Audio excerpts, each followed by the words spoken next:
Welcome to the Primo's Musings podcast.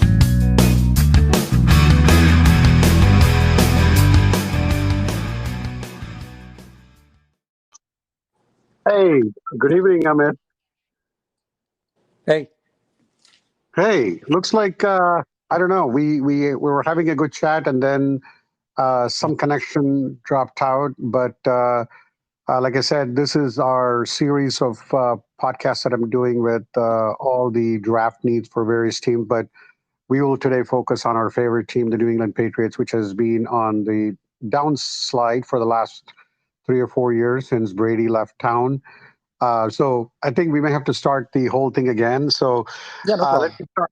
Let me start by just saying we do have a new regime in New England with Mayo, Wolf, and there is a whole cast of characters.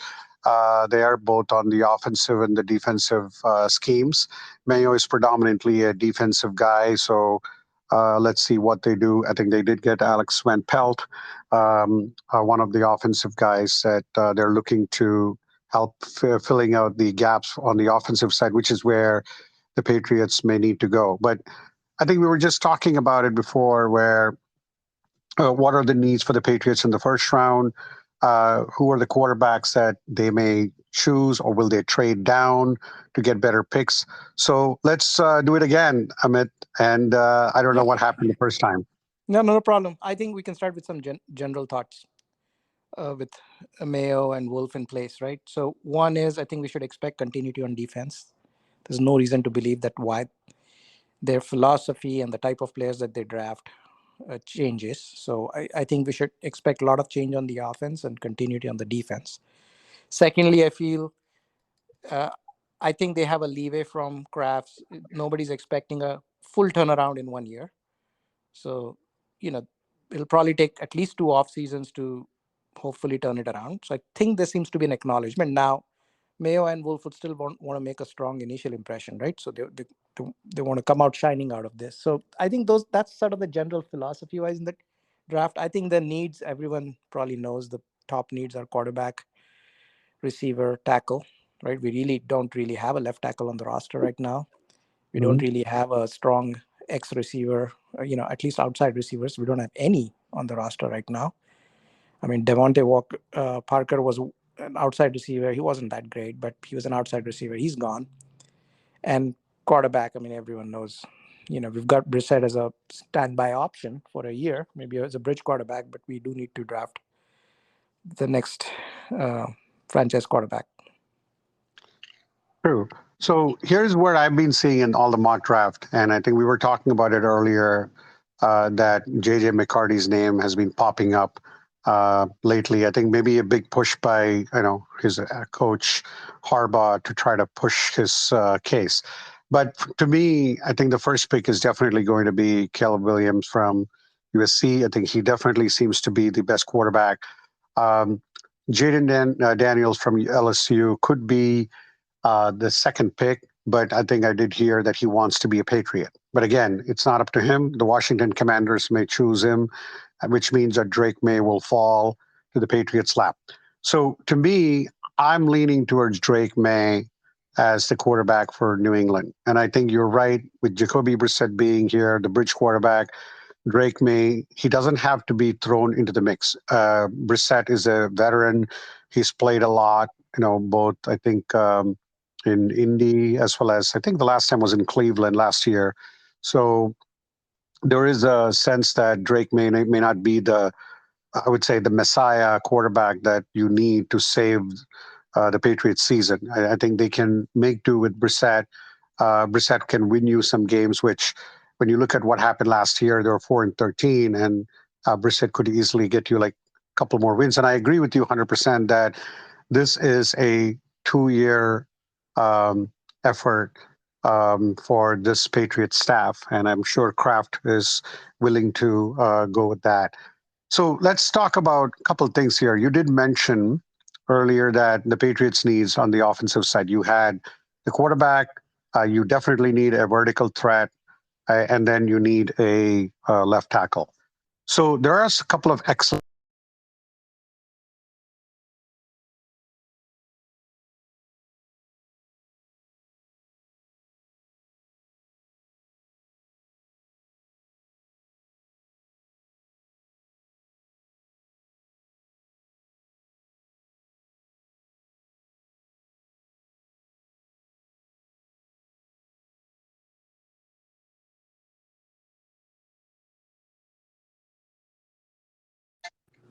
Hey, Amit, welcome back again. But looks like I did check the other recording did record, and I think we can continue with the question.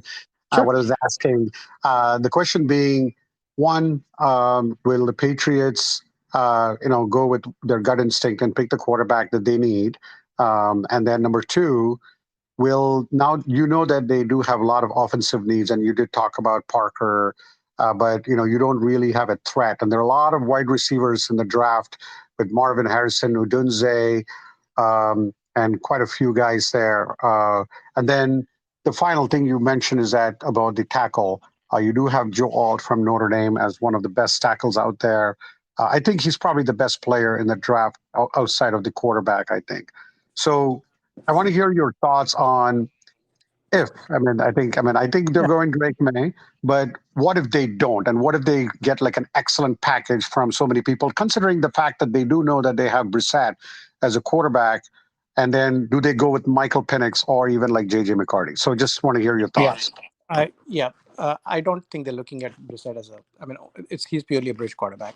I do think when you're picking that high, and the quarterbacks, the top 3-4 quarterbacks this year are supposed to be pretty decent caliber quarterbacks. In fact, they're saying the next year is not going to be that great in terms of quarterbacks. Now you never know. Now Jaden Daniels was like a nobody before this last year, and then he won the Heisman and did so great, and now suddenly he's Hmm.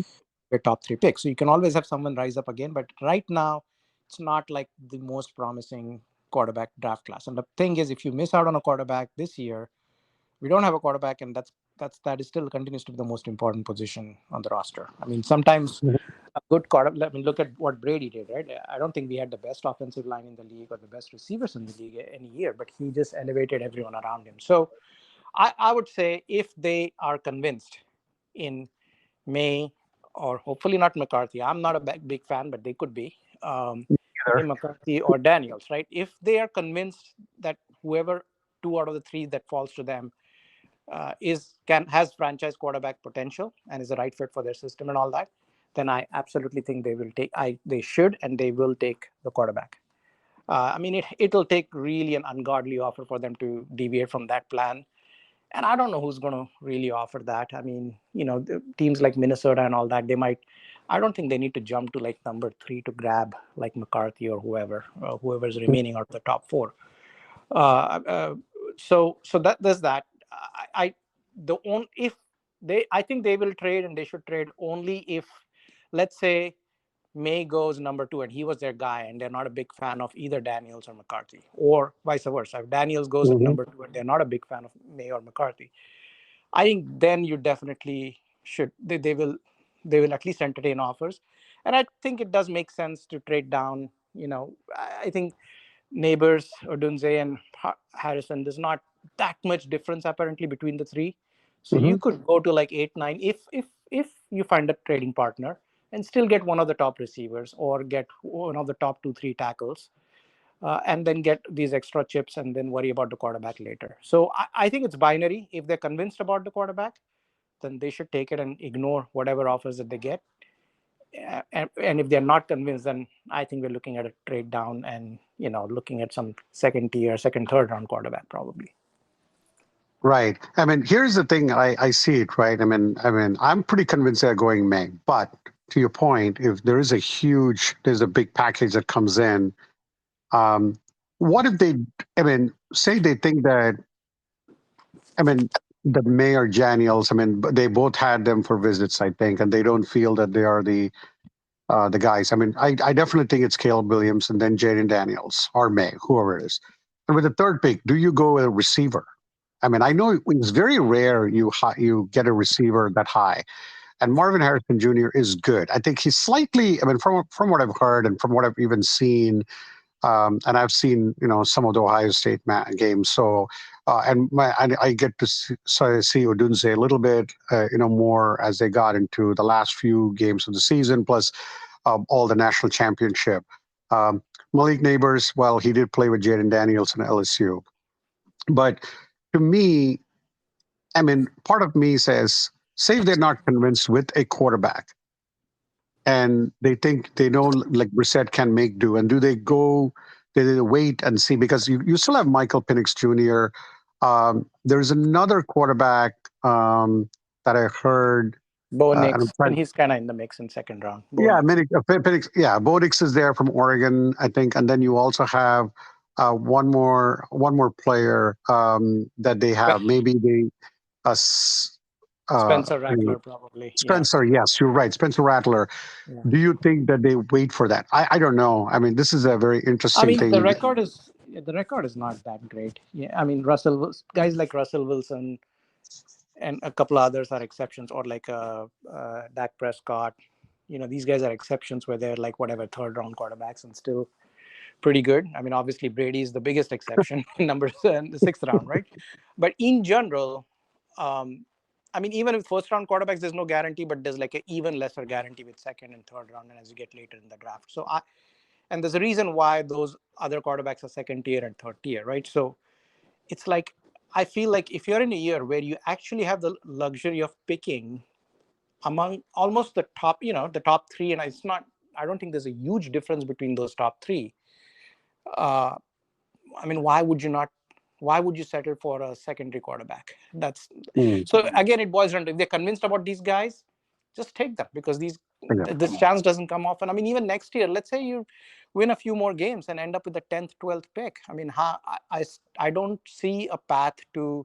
I mean, then you'll have to mortgage the future. Give future first round picks to jump up to a 2 or 3 spot, just like what a Denver or whoever will try to do this year, right? So you're kind hmm of back in that thing if you don't get a quarterback this year. And getting some of these second tier, third tier guys might be like neither here nor there. Like you get them, but that doesn't solve your problem and you're back to square one. So I would almost always, if you're going to skip the quarterback, ride it with Brissett, maybe even give Bailey's Happy a chance. I won't hold my breath on that, but give him a chance. But maybe draft some developmental guy in the fourth, fifth round, not even second, third, like much later. And, right. see if 2 years into the system they show any promise, right? And next year, again, look, I mean, it's like almost picking like the second and third round is like half-assed to me. It's like neither here nor there. Either go at the top Right. or just ditch the quarterback option and go much later in the draft as just like a, dartboard thing, throwing a dart at the position and then, fill up your other holes.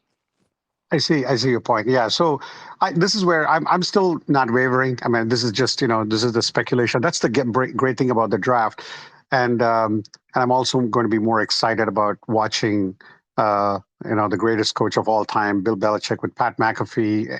Kind of Yeah, that'll be fun. analyzing the draft. That's going to be more fun than me sitting and watching ESPN or NFL Network. So I think that I'm going to be doing more of that. And I think I'm looking forward to that part more than anything else, other than the fact that this draft has been probably the most interesting draft considering because you don't have a take the top off the great players that you are going to see, right? I mean, I think when Burrow was coming off, I think you saw obviously he's still the verdict is still out on him. I think he's get hurt a lot, but I do think that he's one guy who can go toe to toe with Mahomes. But I mean, let's go back. but to be Yeah, fair, when yeah, Mahomes came out, nobody thought he was going to become what he has that's become. true. So, I mean, there's a reason why. I mean, I think Andrew Luck, Peyton Manning, maybe Elway way back. I think these are among the rare quarterbacks who are like whatever, like top picks and like really, no flaws or like no brainer kind of. And Trevor Lawrence was kind of talked about in that way. I don't think he's panned out to that extent, right? Like kind of like Mhm. this great quarterback. So I think in most years you're going to have quarterbacks with. I mean, even Caleb Williams is flaws. I mean, he's only like 6'1" and he's turnover prone, right? So I mean, there's nobody's perfect coming in this stage, right? So you sort of bet on their potential, you bet on your coaching staff and your ability to coach them up and fit into your system. And some of it is just luck, man. I mean, it's just luck. I mean, True, you could do all the right research and pick someone for the right reasons, and then for whatever reason they don't pan out. So, true. but you got to, if we are this high, I feel like if you're this high, you really have to not like these prospects at the top to not take them. And I understand your point about receiver, and probably Marvin Harrison or someone like that is a safer pick than one of these quarterbacks. Uh, but the counter argument is, I mean, look at what's happened to the Jets over the last few years, right? Garrett Wilson is a great receiver, right? Comparable to some of the top guys this year. Mhm. But he's kind of rotting on that team, right? Now, maybe this year with Aaron Rodgers, I mean, he's been performing, but like, it's like if you don't have a quarterback, it just feels like I think a quarterback impacts more positions around them than a great receiver. Yeah, Uh, absolutely, yeah, absolutely. that's the Yeah. argument. Okay. All right. There you go. So I think I think I'm again going back to this Drake May conversation, but I think I'm throwing things out there. Um, and here's the thing about what the Patriots need. We definitely know what the Pats need on the offensive um, uh, side of the ball, um, and and let's talk about what are the other areas that they need to plug in. I mean, I know you still have Hunter Henry's coming back. But do you think that the Patriots, um, go a little bit more offense this year or more defense? Because considering the fact that you do have Judon is back, Gonzalez is back, they do have some pieces in the on the defensive scheme. Right. I mean, Mayo is a defensive guy. I feel that the defense, well, it's not the you're not going to see the Ravens. It's like not the Ravens defense or anything like that. It's workable, right? I mean, they'll keep Yeah, you. They'll keep the same. it's a good enough defense.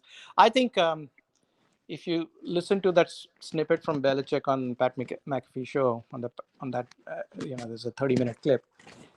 He in fact mentioned that the last couple of years they've been good defenders early part of the draft. Compared to that, this year draft is a little bit light on the top end on Mhm. defense and heavy on offense on the top end. So I would be shocked if we go defense in the first two picks. Maybe the third round. I think everything is up in the air at that point.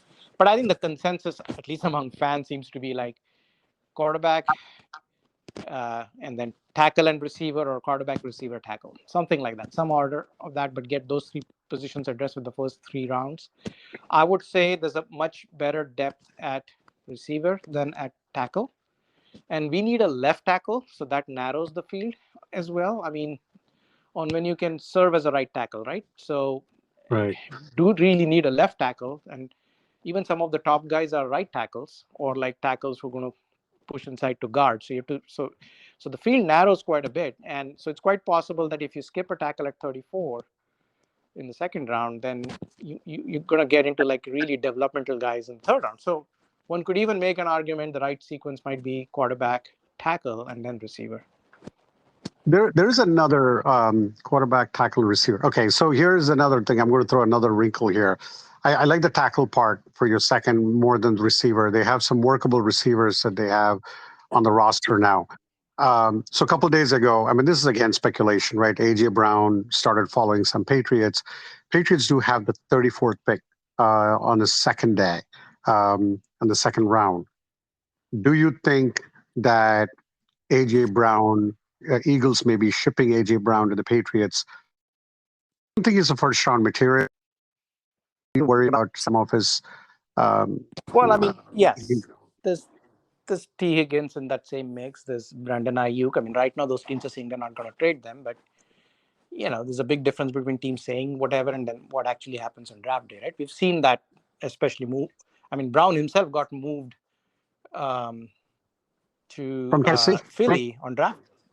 Yeah, from Tennessee on draft day, right? In exchange for a first round pick Right. about 3 years ago or something like that.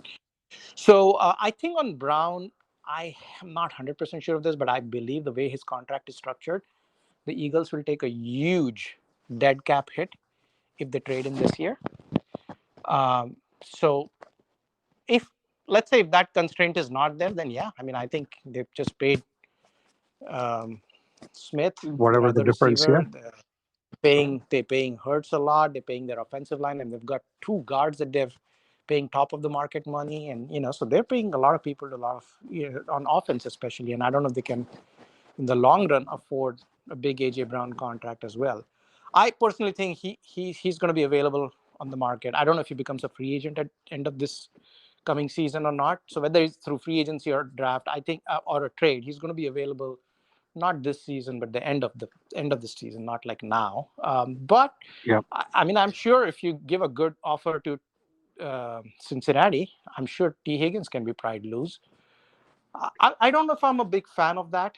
I think what's been happening is lately some of the top receivers coming out of the draft. I think over the last few years, there's a higher chance of success among receivers than in the past. I mean, wide receivers notoriously has been a very hard position to predict because college game adapting, changing to the NFL game. But what's happening now is a lot of the NFL offenses are borrowing more and more concepts from college, right? So it's maybe Right. less of a transition for receivers.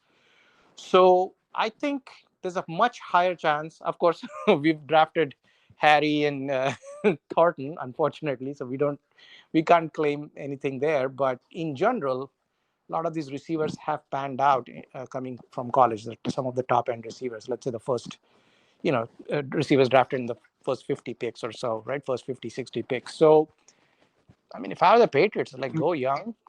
I mean, why second round pick? Why waste that? Like go draft someone and develop your own guy. And that's what these guys are given priority to as well, right? Like, Right. draft and develop. That's the long term model that they believe in. So, yeah, I'm not that much of a fan of the trade market right now. I think unless you can somehow get them because you'll be also giving these players a huge contract. So maybe that's an argument that works in your favor, and you can get away with giving up just a third rounder or something. But I doubt it.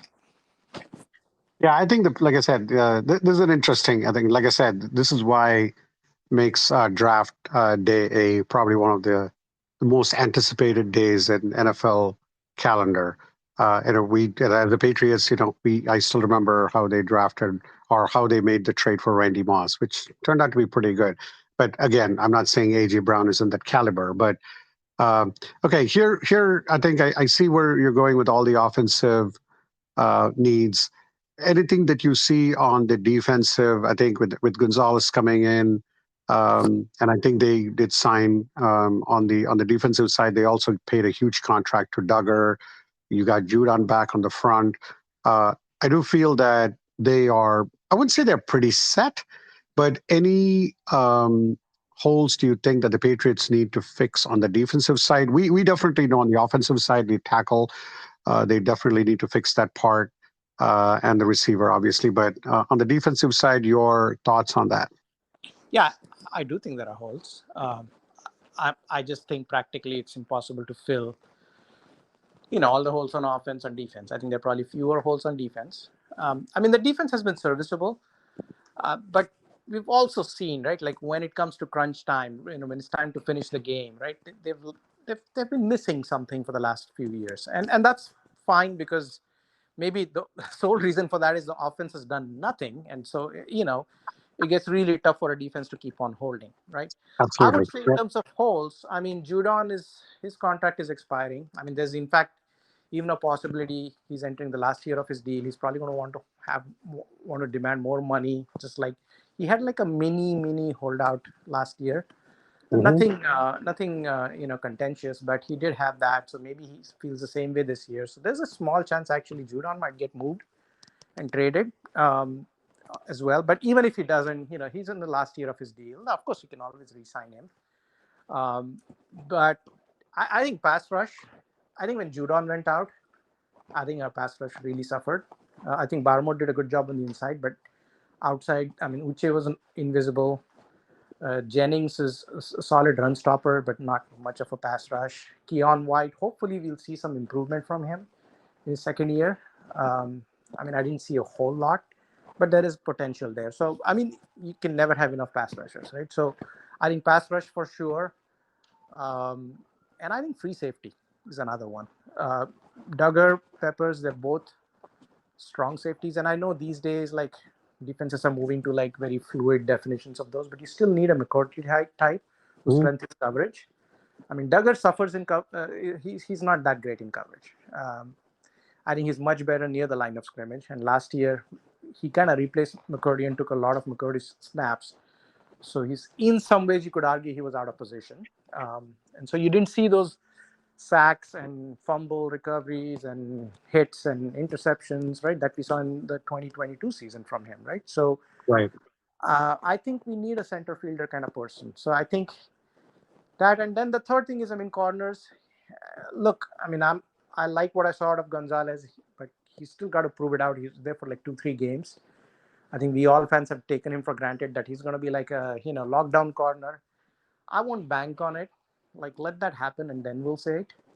Right? It's too early to say that. He's shown all the right signs. There's no fault of his that he got injured, right? So you always, I mean, I don't think the other corner position is locked. I mean, Jonathan Jones does a solid job, but he's getting older. So you always need corners. So I would say pass rusher, free safety, and corner probably are their biggest needs on defense. And I think picking someone high becomes a possibility only in the trade down scenario. If you let go of your number 3 pick and you accumulate extra second rounders, third rounders, future first rounders, Right. whatever, right? I mean, that opens the door for drafting a defensive player, let's say in the top 50, 60 picks. But Right. otherwise, I have a feeling it's going to be offense. Yep. No, I think that's good though. That's good analysis, Amit. Pretty deep into that. And then we finally come to the big one, which is the special teams, which was really, I would say, they took a step back in the last few years. I mean, especially really surprising, considering they they drafted a kicker very high, uh, and maybe this is a year that he turns things around, and who knows? Do they bring in another kicker? But I do think that's one area that the Patriots used to be really good at over the last 20 years, but the last 2 or 3 years, it has taken a backseat. And in fact, it's actually hurt the team more in many spots, especially many situations. Right, right. I mean, I personally hope that they don't draft a special team player, whether it's a kicker or whatever. I mean, let's say this Chad Ryland guy doesn't work out. You find some veteran kicker on the market. I mean, don't waste a draft pick. I really hope that happens. And secondly, I think that again, listening to Belichick on that 30-minute clip with McAfee, with the special teams rules changes and all that, right? At least on the kickoff, I believe there's going to be way more returns. There's going to be um, more emphasis on guys who are elusive and can break tackles. So more shiftiness than just pure speed, and things like that. So I think that'll change the type of players. That's not just with the Patriots, but everywhere. Like, earlier maybe more speedier players made it on special teams. Now it's going to be more of the kind of the linebacker types, the sure tacklers kind, probably. Um, so that'll dictate. But again, to me, that's like the back end of the roster. I mean, the problem is last 2 or 3 years we continue to invest heavily in special teams and have like at least 5 or 6 players on the roster who were special teams only, and that probably was the highest number in the league, and yet we didn't have the results to show for it. So I'm like, okay, you know what, let's not make that kind of investment. Let's focus on offense and defense and whatever. I mean, unfortunately it's problem number 3 on the roster, right? Let's fix the Yeah. offense first. Let's plug some holes in the defense and then we'll get to special teams, I feel. No, I agree with that, and especially there's a different mindset with the new coaching staff. Belichick, as everyone knows, was a special teams guy, and he put a lot of emphasis on special teams. And you actually came up with some amazing special teamers that played for the Patriots with Matthew Slater, who incidentally was going to be joining the Patriots staff, from what I'm hearing. Right. Almost like, I don't know if it's going to be a right hand man for Mayo, but the fact that he's in the building, I really think it's not that he's playing, but I do think that his presence will probably have set the tone in the locker room, or set the tone at least among the other players. At least maybe he's probably bringing him for a special team because Mayo knows that he has to focus on offense, and then he can kind of handle the defense. I mean, he brought the other guy, Alex Van Pelt, but. I think that's where we are. I mean, Thursday night is going to be a fun night. Uh, as a Patriots fan, I think let's see what happens with the third pick, and then of course we go right away early on the second round, and then we have a lot of picks that are there, which is, like I said when I started, it's a crapshoot once you get past the second round. It's just a matter of who's the best player available on offense or defense. So I think it's going to be Probably offense. exciting. Probably offense. I agree with you. I think if you're a Patriots fan, you got to be very excited. I mean, just the fact that we're picking high. Well, it sucks that last season was what it was. But the advantage of picking high is just drafting players earlier. So theoretically, at least you have a higher chance of getting better players, right? So now we still need the luck and all that crapshoot part to work out. But I think, especially if we have the potential to get our next franchise quarterback, that's incredibly exciting. And imagine you're going to see if some if these guys pan out, right, you're going to see a quarterback who's going to be mobile, who's going to have some off-platform throws if needed, who's going to be better under pressure than what we've seen over the last 2-3 years, right? And someone who can True. carry the team on their back when needed, not all the time, but when needed. So that will be such a welcome change, and I really hope that happens. Yeah, and I think Brissett, like you said, right, the bridge quarterback. I know definitely whichever quarterback that comes in, you're not expecting them to start day one. I mean, you have Brissett in the house. Zappy maybe two, maybe falls to three if the new quarterback, whether it's Jaden Daniels or Drake May. But so brings having Brissett actually gives me a sense of, I wouldn't call it like a sense of hope, but a sense of calmness for now, Yeah. at least until the games start. I think we've seen him perform. He's not your Mahomes and Josh Allen, but he's serviceable, and he won't make that many mistakes that Yeah, our agree. quarterbacks were making last couple of years. I So agree. I think also a word of caution. I mean, we should temper our expectations at least on offense this year. absolutely. Hard to do. I mean, the offense. Everyone on offense is going to go through yet another change in offensive coordinator. Probably a different system for sure, different nomenclature, right? Like literally every year last year, after the Patricia thing and Bill O'Brien, you could argue that maybe there was some continuity there. But now with Alex Van Pelt, it's going to be a completely different kind of offense. Even under Brady, I mean, luckily under Brady, we didn't have to do that. But let's say if we had to do that, the offense would have taken some time to get adjusted. Probably by mid-season, you would have expected, everyone to kind of get the new system. Now we don't have that kind of talent, right? So I think we have to curb our expectations. But I'm still very excited because we have the potential of getting some rock-solid foundational players for the franchise. And, so hopefully in 2 years from now, we are in a much contending mode than what we are right now. That would be my hope too. I don't expect them to contend this year. This is going to be a learning pains, and I'm sure watching each and every game, I'm more excited about what the offense comes up with, and hopefully the defense stays healthy. Maybe they can generate some turnovers that'll help the offense kind of uh, the offense does not have to drive the field like 80 yards each and every time. Maybe the defense can help come up with some turnovers.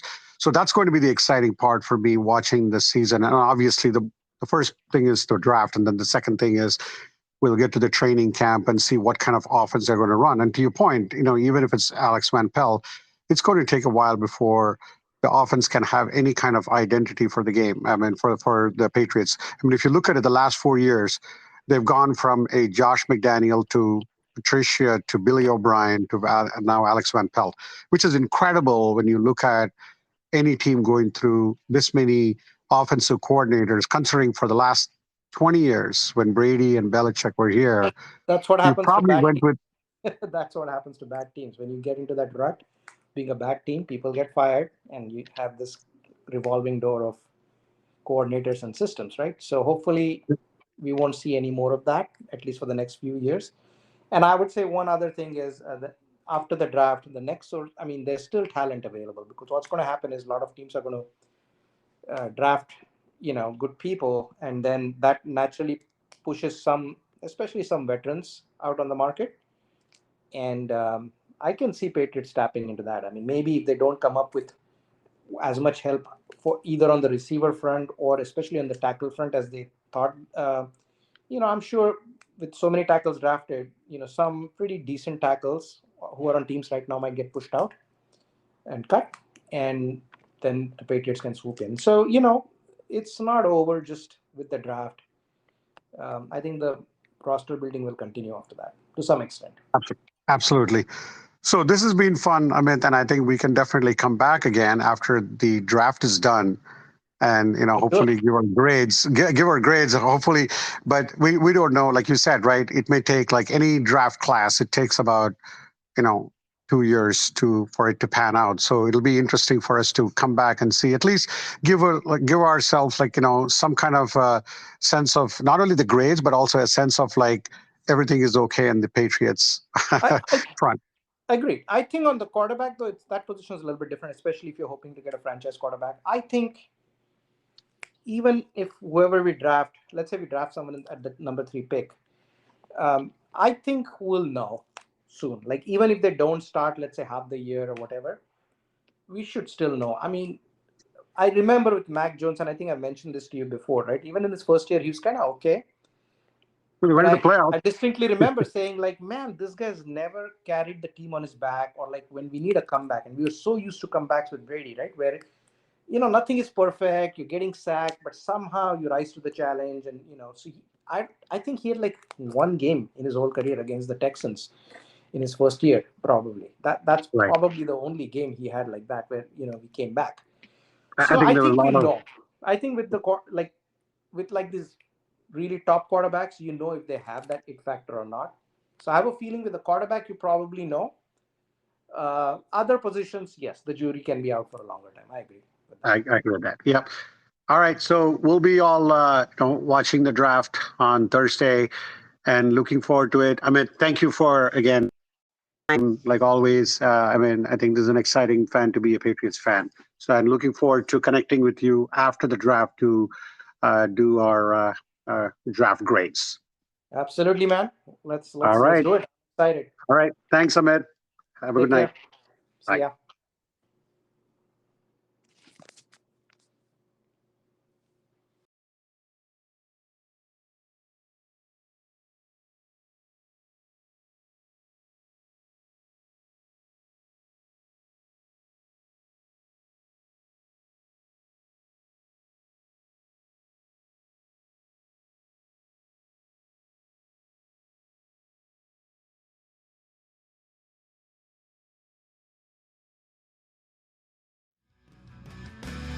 Thank you for listening. Primo will be back soon.